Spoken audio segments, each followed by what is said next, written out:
అదే నేనే అల్లు అర్జున్ అయితే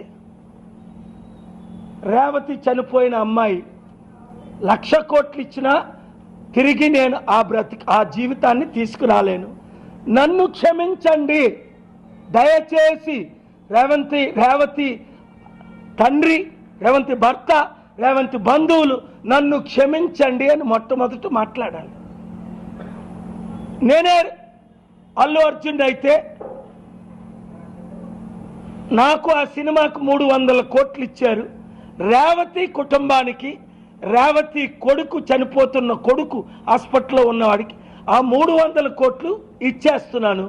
20 సినిమాలు చేశాను, ఇంకొక 20 చేస్తాను. 3 మిగిలిన డబ్బంతా పేదలకి పంచేస్తాను, గ్రామాభివృద్ధి చేస్తాను అనాల. మీకు ఈ ఆలోచన ఎలా వచ్చింది? నాకు ఈ ఆలోచన ఎందుకు వచ్చిందని అడిగే బదులు మీకెందుకు